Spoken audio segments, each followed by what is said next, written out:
Hello students. आज हम lecture fifth discuss करेंगे आरसीसी ड्राइंग का। तो आरसीसी ड्राइंग के हम पहले बीम सेक्शन कर चुके हैं ड्रॉ, सिंगली और डबली रीइंफोर्स बीम सेक्शन। अब हम नया चैप्टर शुरू करेंगे जिसमें है कॉलम्स एंड फुटिंग्स ड्राइंग। आज हम कॉलम्स की ड्राइंग के बारे में पढ़ेंगे। जो isolated footing means single column की अपनी खुद की फुटिंग के ऊपर जो कॉलम स्टैंड करता है उसको आइसोलेटेड फुटिंग कहते हैं। आज हम कॉलम्स के बारे में ज़्यादा डिस्कस करेंगे, ठीक है। एक ड्राइंग देखेंगे स्क्वायर कॉलम की with isolated footing. First of all columns है क्या? कॉलम्स पिलर्स कह सकते हैं, ठीक है। तो एक कंप्रेशन मेंबर होते हैं actually, these are vertical compression members. Means vertical मतलब इस पोजीशन में खड़े होते हैं। बीम तो आपने इस प्रकार से देखे थे कि हॉरिजॉन्टल पोजीशन में है, ठीक है। तो अब जो कॉलम्स के साथ ही ये बीम्स की बॉन्डिंग होती है, तो या फिर इसको बीम्स को वॉल के ऊपर कास्ट किया जाता है। पर column is a vertical compression member, ठीक है, the effective length of which exceeds 3 times it's least lateral dimension. Means अगर ये इसकी लेटरल डायमेंशन है कॉलम की, तो इसकी जो इफेक्टिव लेंथ है वो greater than 3 times it's least lateral dimension. जो लेटरल डायमेंशन है इसकी इससे 3 गुना ज़्यादा होगी, ओके। उसको हम कॉलम कहते हैं। A column is an important component of RCC structure. अगर हम कोई आरसीसी फ्रेम के साथ स्ट्रक्चर बनाते हैं तो कॉलम सबसे इम्पोर्टेंट कंपोनेंट है, क्योंकि कॉलम के साथ बीम कनेक्ट होंगे फिर ही स्लैब कास्ट की जाएगी। दस column is a important component of RCC structure. काम क्या करता है? ये सारी छत और जो ऊपर का लोड है या बिल्डिंग का जो भी लोड है वो नीचे सॉइल में ट्रांसफ़र करता है। ये कॉलम फुटिंग को लोड देता है, मीन्स फाउंडेशन को, ठीक है, जिसको हम नींव भी कहते हैं। तो जो कॉलम नींव को लोड देगा और नींव आगे सॉइल को लोड देगी, जो ग्राउंड को, जो उसके नीचे ग्राउंड है जिसके ऊपर जो फुटिंग है, फाउंडेशन है, वो रेस्ट कर रही है, उसको लोड ट्रांसफ़र किया जाएगा। दस column becomes an important part of the structure. It is vertical compression member used to transfer the loads of the building to the ground or foundation. Thus these should be designed safely for their life. Thus उनको इसलिए पूरा safe design करना है जब तक भी column की life होती है। वैसे हम आरसीसी स्ट्रक्चर जो भी डिज़ाइन करते हैं, ठीक है, बिल्कुल सही तरीके से कोड के अकॉर्डिंग, तो उसकी लाइफ 100 ईयर्स डिफाइन की जाती है किसी भी आरसीसी स्ट्रक्चर की। Next is classification of columns. Classification, column किस किस प्रकार के होते हैं, ठीक है, depending upon material use in construction. सबसे पहले मटेरियल कौन सा लगेगा कॉलम के अंदर, उसके ऊपर कॉलम की क्लासिफिकेशन की गई है। जैसे कि पहले है टिम्बर कॉलम, ठीक है, मीन्स लकड़ी के किसी भी पार्ट के, टिम्बर पार्ट के जो कॉलम होते हैं। जैसे आप ये देख सकते हैं कि टिम्बर के कॉलम लगे हुए हैं इस बिल्डिंग के अंदर, तो these are timber columns. Next are steel columns, means steel material के यूज़ होते हैं, या माइल्ड स्टील या HYSG स्टील, जिस भी मटेरियल के ये जो पोर्शंस हैं, सेक्शंस हैं, बनाए जाते हैं, तो इनको स्टील कॉलम्स कहते हैं। ये आप देख सकते हैं खड़े हैं और सारी बिल्डिंग का छत का लोड ले रहे हैं, उनको सपोर्ट दी हुई है छत को, तो ये सपोर्टिंग कॉलम के तौर पे यूज़ किए जाते हैं, ठीक है। और जो टिम्बर यूजली डेकोरेटिव कॉलम के तौर पे यूज़ किए जाते हैं, ठीक है। They do not provide that much support to the structure. Next are masonry column. Masonry column में आप देख सकते हैं कि जो भी हम ईंटों और सीमेंट के बनाते हैं, मीन्स मेजनरी वर्क जो भी होता है, जैसे मेजनरी वर्क के जैसे हम वॉल बनाते हैं उस तरह से ही उसको उसी प्रकार का मटेरियल यूज़ करके कॉलम बनाया जाता है जब, तो उसको मेजनरी कॉलम कहते हैं। आप ये देख सकते हैं कि ये ईंटों का कॉलम बना हुआ है, इसकी कंप्रेसिव स्ट्रेंथ इतनी नहीं होती जितनी कि आरसीसी कॉलम की होती है, बट इट स्टिल हो, इसीलिए इसका डाया ज़्यादा है।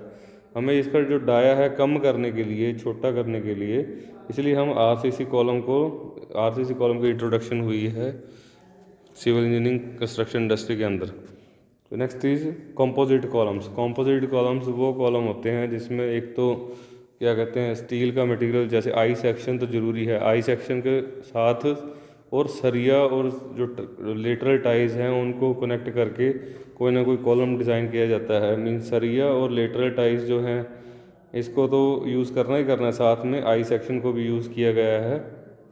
इसमें 2 आई सेक्शन यूज़ किए गए हैं, ठीक है, आप देख सकते हैं।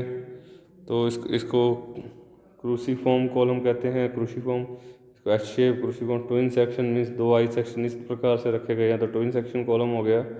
और partially encased means I section तो बाहर की तरफ है और अंदर की तरफ रीइंफोर्समेंट कंस्ट्रक्ट की गई है, तो that is partially encased column.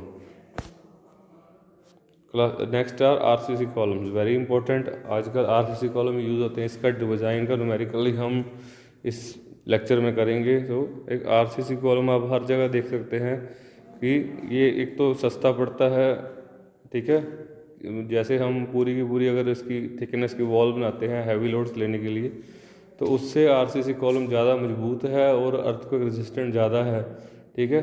But इसको प्रॉपरली अगर डिज़ाइन करेंगे हम एग्जैक्ट लोड्स लेके, तो इसको ये एक इकोनॉमिकल सेक्शन भी प्रूव हो सकता है। ओके, तो ये है, आप देख सकते हैं एक आइसोलेटेड फुटिंग वाले कॉलम है, ये आप पीछे देख सकते हैं आइसोलेटेड फुटिंग है, मीन्स एक कॉलम की अपनी खुद की फुटिंग है, फाउंडेशन है। तो इस प्रकार से ये वाले आरसीसी कॉलम डिज़ाइन किए गए हैं। नेक्स्ट आर, ये जो है कंबाइंड फुटिंग है सबकी, तो ये आप इसको भी देख सकते हैं, ठीक है, ये कंबाइंड फुटिंग या राफ्ट फुटिंग वाला कॉलम है।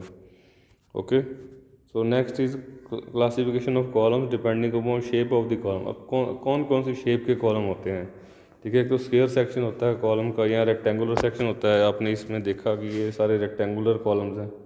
Okay, next are square section, rectangular section, circular section होता है कॉलम का। ओके, उसमें जो सरिया है इस प्रकार से बांधा जाता है, तो लेटरल टाइज जो होती हैं गोल इस सराउंडिंग होती हैं, और ये सारे वर्टिकल बार्स हैं, ठीक है। Next is L section of the column, L section इस प्रकार से होगा, T section of the column. इसमें जो ध्यान रखने वाली बात है एल और टी में इस पोर्शन की है, जो भी कि कौन सी बार्स के साथ कौन सी लेटरल टाइज कनेक्ट होती हैं और किस प्रकार से होती हैं, ठीक है। और plus section column, so these are all the different shapes of column which could be designed for the structure. Next are classification of column depending upon length of column. अगर लेंथ ऑफ कॉलम को ध्यान पे रखा जाए तो कौन कौन से प्रकार के कॉलम होते हैं। पहला होता है लॉन्ग कॉलम, ठीक है, मतलब मीन्स इसकी when the ratio of effective length of column to the least lateral dimension is greater than 12, means effective length की रेशियो लेटरल डायमेंशन से ग्रेटर देन 12 हो, जैसे कि L by B is greater than 12, then it will be called long column. Okay, next is short column, when the ratio of effective length of column to its least lateral dimension is less than or equal to 12, means L effective by B is less than or equal to 12, it is called short column. Okay, next are depending upon the line of action of load. अब load के हिसाब से अगर column को define किया जाए तो किस प्रकार से कॉलम होते हैं। पहले होते हैं एक्सियली लोडेड कॉलम, ठीक है, axially loaded column if the load is with in longitudinal axis of column, तो मीन्स ये अगर कॉलम है longitudinal means along the length, ये बात याद रखनी है, longitudinal axis of the column. ये मान लो कॉलम की लेंथ है इसकी, ये बिल्कुल सेंटर वाली एक्सिस है लॉन्गिट्यूडनल एक्सिस, ठीक है। तो उसके ऊपर अगर बिल्कुल लोड पड़ रहा है तो these are axially loaded column. Okay, means इसकी लॉन्ग एक्सिस के ऊपर एग्जैक्ट लोड पड़ रहा है जो उसके सेंटर से पास कर रही है, thus it is known as axially loaded column. Next eccentric loading column, columns in which loads act away from the longitudinal axis, in which loads act away from the long means longitudinal axis जो उसकी column की है उसमें से या तो कुछ इधर या इस तरफ एक्ट कर रहे हैं, मीन्स लोड जो है बिल्कुल सेंटर में नहीं है, सेंट्रिक है, मीन्स सेंटर से परे हैं, तो these are called centric loading columns. Next है कि रीइंफोर्समेंट कॉलम्स के अंदर किस प्रकार से की जाती है। तो रीइंफोर्समेंट हम उसको क्या क्या नाम देते हैं रीइंफोर्समेंट को सिविल इंजीनियरिंग के अंदर। फर्स्ट इज़ लॉन्गिट्यूडनल रीइंफोर्समेंट, ठीक है, जो लंबाई के अलोंग हम सरिया रखते हैं, खड़ा करते हैं सरिये को, स्टैंड वर्टिकल सरिया, उसको हम कहते हैं longitudinal reinforcement. And next is lateral ties या फिर, ठीक है, लेटरल रीइंफोर्समेंट, तो जो भी परपेंडिकुलर होती है लॉन्गिट्यूडनल के उसको कहते हैं हम lateral reinforcement. The reinforcement along the length of the column is known as longitudinal reinforcement. इस प्रकार से जो आप देख सकते हैं इसके अंदर ये वाली लॉन्गिट्यूडनल रीइंफोर्समेंट है और ये वाली लेटरल टाइज है, इसको हम लेटरल टाइज कहते हैं। मीन्स हम कह सकते हैं अगर आप बीम में देखते थे, अगर हम जिसमें हमने बीम सेक्शन किया था तो इसमें जो लेटरल रीइंफोर्समेंट होती थी लॉन्गिट्यूडनल लेंथ के अलॉन्ग यही वाली थी, ठीक है। और लेटरल जो रीइंफोर्समेंट होती थी उसको हम कहते थे स्टीरअप्स, ओके। पर इसके अंदर कॉलम के केस के अंदर हम इन्हीं लेटरल रीइंफोर्समेंट सेम होती है, वही जो टू लेग्ड बार्स होते हैं, जैसे ये वाली lateral reinforcement to legged 8-5 same reinforcement इसके अंदर होती है। पर इसके अंदर हम इनको नाम देते हैं लेटरल टाइज।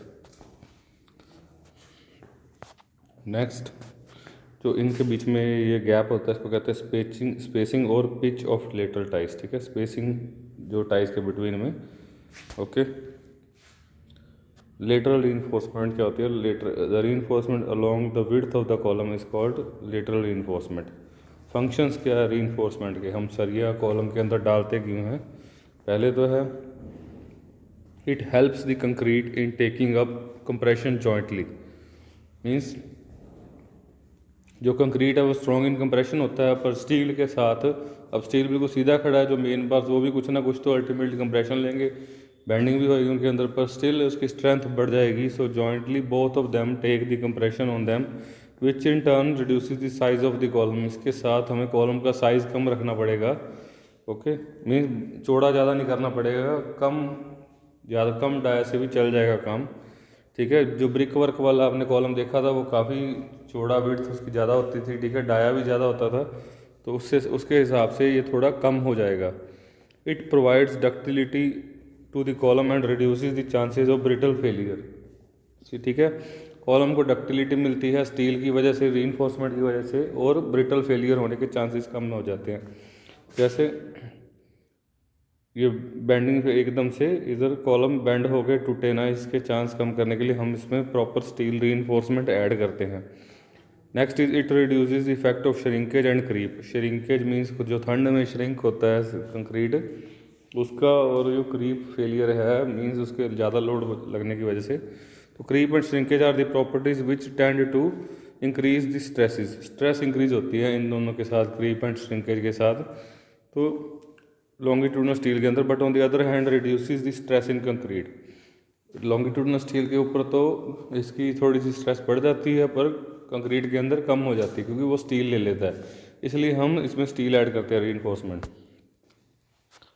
अब है जो हम ड्राइंग देखेंगे, ठीक है। फर्स्ट ड्राइंग कॉलम की, draw the sectional plan and sectional elevation of square column.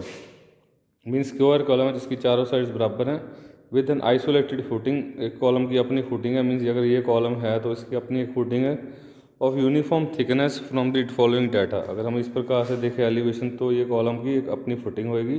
अगर ऊपर से देखेंगे तो ये चौरस दिखेगा और ये वाली चौरस, तो इसमें अगर हम देखेंगे तो ये वाला कॉलम आएगा और ये वाली उसकी फुटिंग आएगी साइडों पे, ओके। वैसे उसकी ट्रेपेजॉइडल फुटिंग इस प्रकार से होगी, ओके, ग्राउंड के ऊपर।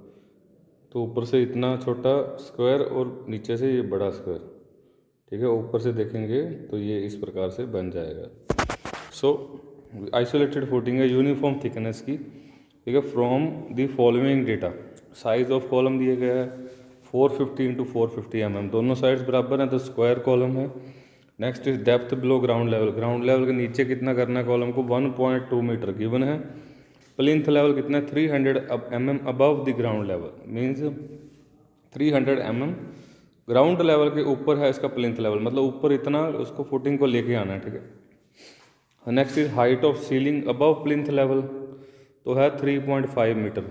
अब 3.5 मीटर उसकी लेंथ होगी कॉलम की, ठीक है। मीन छत कहता है कि 3.5 मीटर ऊपर है, तो हम ये कॉलम करेंगे यहाँ से लेंगे तो प्लिंथ लेवल से, मीन्स ये ग्राउंड लेवल है, प्लिंथ लेवल है, इसमें 300 mm का दोनों में गैप है, ठीक है। तो प्लिंथ लेवल से वो कहता है कि 3.5 मीटर जो है वो छत है, ठीक है, 3.5 मीटर प्लिंथ लेवल। तो मीन्स कॉलम की जो लेंथ है वो 3.5 मीटर ऊपर होगी, 1.2 मीटर नीचे होगी ग्राउंड के, और बीच में 300 mm था, ठीक है, प्लिंथ लेवल और ग्राउंड लेवल का डिफरेंस। तो 1.2 प्लस 3.5 प्लस 300 mm कॉलम की इफेक्टिव लेंथ हो जाएगी, ठीक है, टोटल लेंथ हो जाएगी कवर को निकाल के, तो इफेक्टिव लेंथ बच जाएगी इफेक्टिव कवर को निकाल के। Next is main bars are 4 bars लगाने हैं 25 mm के, मीन्स चारों कोनों पे बार्स लगेंगे स्क्वायर कॉलम के, ठीक है, 25 mm के ये बार्स होंगे। Okay, so next is lateral ties 8 mm, means column के अंदर जो लेटरल टाइज लगेंगी वो एक एक टाई 8 mm की होएगी, ठीक है, और 300 mm centre to centre spacing, उनकी स्पेसिंग 300 mm दी गई है, ठीक है। फुटिंग, ये सारा क्वेश्चन है, फुटिंग उसके अंदर दी गई है, साइज ऑफ फुटिंग कितना होता है 2.2 बाई 2.2 मीटर, मीन्स ये 2.2 मीटर है, उसमें 450 mm का ये कॉलम है, ठीक है। तो थिकनेस ऑफ फुटिंग भी दी गई है 300 mm, फुटिंग की जो थिकनेस है वो 300 mm होगी। री इन्फोर्समेंट दी गई है, उसमें फुटिंग के अंदर जो लगानी है हमने 12 mm बार लगाने हैं, 150 mm centre to centre both ways, मतलब जो फुटिंग है नीचे फुट बनाना उसका फाउंडेशन बनानी है, उसमें ये 12 mm के बार्स बोथ वेज बनाने हैं, ठीक है, लेटरल और transverse, 150 mm centre to centre, मतलब दोनों में गैप 150 होना चाहिए, ऐसे भी और ऐसे भी। Assume any other missing data and prepare the bar bending schedule, बाकी अगर कुछ नहीं डेटा इन्होंने दिया तो हम एज्यूम कर सकते हैं, और ड्राइंग बनाने के बाद एंड पे बार बेंडिंग शेड्यूल बनाना है। सो फर्स्ट इज कि length of one main vertical bar, पहले मेन वर्टिकल बार की लेंथ कितनी होएगी, height of column above PL, means plinth level के ऊपर हाइट ऑफ कॉलम कितनी है, आपको ये बताया कि 3.5 मीटर है, ठीक है। उसके बाद distance between ground level and plinth level 300 mm है, and length below ground level जो 1.2 मीटर दी थी, उसमें से एंड कवर निकालेंगे फुटिंग का, और 2 bar dia of bar of footing का बार का डाया निकाला 12 mm 2 बार निकालेंगे, प्लस 12 इंटू डाया, ठीक है, जो मोड़ना है हमने कॉलम का सरिया, ताकि वो फुटिंग के साथ जॉइंट हो जाए, जैसे ये कॉलम का सरिया आ रहा है और यहाँ से फुटिंग शुरू हो गई है, तो कॉलम का सरिया इधर बेंड करना है ताकि वो फुटिंग के साथ प्रॉपर जॉइंट बना ले, तो वो 12 times into dia of bar हम बेंड करते हैं, ठीक है, plus 12 times dia of bar 2 बार। ओके, सो नेक्स्ट इज 3500 प्लस 300 प्लस 1200, 1.2 मीटर के 1200 लिख लेंगे, माइनस इफेक्टिव कवर, ठीक है, end cover of footing 50 mm, minus 2 into 12, 2 into dia of bar, ठीक है, ये सारा आ गया, एक इसकी वैल्यू आएगी 4926, और उसके बाद 12 into 25 means 12 into dia of bar 2 बार हमें ये बेंड करना है, तो टोटल 4 सरिये हैं, तो 2 सरिये दोनों बार हो गए, तो टोटल 4 सरिये बेंड हो गए, तो मीन्स एक सरिये की जो टोटल लेंथ है, अगर इसको 12 टाइम्स बेंड करते हैं, ठीक है, दोनों तरफ से, तो ये 24 टाइम्स बेंड होता है, प्लस 12 टाइम्स इसको 2 बार ऐड करेंगे, तो ये टोटल लेंथ आ जाएगी वर्टिकल बार की 4926 प्लस 300 mm, तो 12 इंटू 25 300 होता है, सम अप करेंगे तीनों फिगर्स को ऐड करेंगे तो आ जाएगी 5526 mm, means 5.53 metre. Okay, so length of one lateral tie, अब लेटरल टाई की लेंथ निकाल लेंगे वैसे ही, ठीक है, दो टाइम्स इस बार और 2 टाइम्स इस way. Next is length of one link, तो 2 इंटू साइड कितनी है, ठीक है, और माइनस उसमें से कवर निकाल लेंगे, minus 2 into dia of bar, plus क्या करेंगे साइड, ठीक है, दूसरी साइड प्लस करेंगे उसके अंदर, जो ये वाली साइड पहले ये की, तो फिर 2 इंटू कवर निकालेंगे, 2 इंटू डाया ऑफ बार निकालेंगे, और 16 फाई जोड़ेंगे, मीन्स 8 फाई ये वाला पोर्शन जो बड़ा हुआ है आगे, तो 16 टाइम्स जोड़ेंगे, 8 फाई एंड 8 फाई दोनों तरफ। ओके, सो 2 इंटू सारे को 2 बार करेंगे, क्योंकि ये 2 साइड हैं, 1 2 फिर 1 2, तो 2 इंटू साइड मीन्स 450 एक साइड है, माइनस 2 इंटू कवर 20 mm का कवर, माइनस 2 इंटू 8, तो इसमें भी 450 माइनस 40 माइनस 16, तो ये सारा आ गया 394 प्लस 394 का ट्वाइस प्लस 128 16 5, ठीक है। तो total comes up to 1704 mm means 1.7 metre. Okay, अब लेटरल टाइज के नंबर कितने आएंगे? स्पेसिंग हमें पता है, उसने बोला है कि 300 mm स्पेसिंग पर लगानी है लेटरल टाइज। सो लेंथ कितनी है पूरे के पूरे बार की? 4926, ठीक है। उसके अलॉन्ग ही स्पेसिंग लगेंगी पूरे के पूरे इस बार के अलॉन्ग, तो 4926 आएगा ना, क्योंकि हमने ये जो बेंड किया है वो तो उस पर तो स्पेसिंग लगेगी नहीं, नीचे से यहाँ पे नहीं लगेगी लेटरल टाइज, यहाँ से शुरू होएंगी। तो 4926 के ऊपर ये ध्यान रखना है आपने, 4926 अपॉन स्पेसिंग कितनी दूरी पर लगानी है? 300 + 1, ठीक है। तो 17.42 आंसर आ जाएगा। तो 17.42 होल नंबर करेंगे तो 18 टोटल हैं जो लेटरल टाइज लगेंगी कॉलम के अंदर 300 mm स्पेसिंग के ऊपर। सो length of bar of footing, अब फुटिंग का बार निकालना है कि 2.2 मीटर्स का था एक फुटिंग की साइड, ये भी स्क्वायर है नीचे से, तो 2.2 मीटर, ठीक है। उसमें से एंड कवर निकालेंगे 2 × 50 तो 2100 mm आ जाएगा एक लेंथ बार को। मीन्स जो इसके अंदर फुटिंग के अंदर जो सरिया लगेगा एंड कवर ये वाला निकाल के, तो उसमें से आ जाएगा 2100 mm मीन्स 2.1 मीटर। तो नंबर ऑफ बार्स कितने लगेंगे अलोंग दी लेंथ? ठीक है, 2100 लेंथ है तो उसके long he number of bars लगेंगे। तो 2100 बाय स्पेसिंग 150 mm देनी है उनको +1, 15 बार्स मीन्स 15 बार्स इस तरफ और 15 बार्स इस तरफ, ठीक है। टोटल 30 हो गए। ओके, मीन्स यहाँ पे लिखा हुआ है कि that is 15 + 15 30 bars both ways. Okay, next इसकी ड्राइंग को आप प्रॉपर डायमेंशन लेकर ड्रॉ करोगे, ठीक है, इस प्रकार से कि ये वाली जो लाइन है अपने ग्राउंड लेवल पहले ग्राउंड लेवल मार्क करना है, ठीक है। उसके नीचे 1.2 मीटर्स मीन्स 1200 mm आप देख सकते हैं, उसके नीचे तक ये वाले बार्स जाएंगे, नीचे तक इसकी लेंथ एक्सटेंड होगी कॉलम की। फिर 300 mm बीच में plinth level to ground level difference, और 3.5 मीटर ऊपर, और स्लैब अपने 130 mm की मार्क करनी। छत जो है या फिर ऊपर जो सरिया छत के अंदर मोड़ना है या बीम के अंदर मोड़ना है, तो छत के अंदर आपने 130 mm मार्क करना है ऊपर। तो यहाँ से भी ये मोड़ा हुआ है, कितना आपने मोड़ा था, ठीक है, वो 12 × डाया मीन्स 300 mm। 300 mm इधर से मोड़ना है, 300 mm इधर से मोड़ना है। ओके, ये मुड़ा हुआ है ना, तो ये 300 mm बेंड करके ये वाले जो है आपके जो सरिये आए थे टोटल बार्स जितने भी ये पीछे आए थे 15 बार्स, तो ये टोटल 15 बार्स मार्क करने हैं आपने, ठीक है। यहाँ पर 15 बार्स मार्क किए जाएंगे। तो नेक्स्ट जो स्टीरप्स हैं, टोटल स्टीरप्स कितने आए थे? टोटल 18, तो 18 स्टीरप्स ऐसे लाइंस जो हैं 18 आप देख सकते हैं, ठीक है। 18 स्टीरप्स यहाँ पर ड्रॉ होंगे।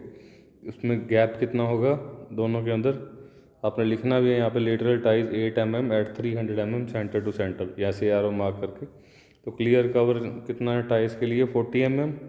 ओके, 10 कॉलम की विड्थ कितनी है? 450 mm, ये ऊपर लिखी गई है। एंड स्लैब की विड्थ कितनी है? 2.2 मीटर। उसमें सरिये की विड्थ कितनी है? 2.1 मीटर, और 2.1 मीटर के ऊपर ही ये 15 सरिये रेस्ट कर रहे हैं। ओके, जो एक तो सरिया ऐसे है, ठीक है, ऐसे आप देख सकते हैं, और एक इस प्रकार से है उसके नीचे, जो आपको ऊपर से दिखेगा या साइड से 15 दिखेंगे। अगर इस साइड को दूसरी साइड टर्न ओवर करोगे तो 15 उसके अंदर होंगे। ओके, तो टोटल भी लिखनी है हमें हाइट यहाँ पे, और सारे के सारे 12 डाया मीन्स 12 बार हमने मोड़ा है, तो 12 फाई इसको बेंड किया गया है। ओके, तो ये हमने टॉप प्लान भी बनाना है। एक तो हमने बना लिया साइड प्लान, ठीक है, फ्रंट एलिवेशन, और एक टॉप प्लान, टॉप व्यू बनाना है कि टॉप व्यू से कैसे दिखेगा, सेक्शनल प्लान। सो सेक्शनल प्लान ऐसे दिखेगा कि 2.2 मीटर ऐसे है, फिर 2.2 ऐसे है, दोनों चारों तरफ ये 2.2 मीटर है। उसमें 450 mm का ये कॉलम है चारों तरफ। ओके, आप 450 mm यहाँ भी लिख सकते हो और यहाँ भी लिख सकते हो, ऐसे दिखा के 450, और 50 mm उसकी थिकनेस है, ठीक है। मीन्स 50 mm का एक कवर है, इफेक्टिव कवर, जहाँ से हमने छोड़ा हुआ है।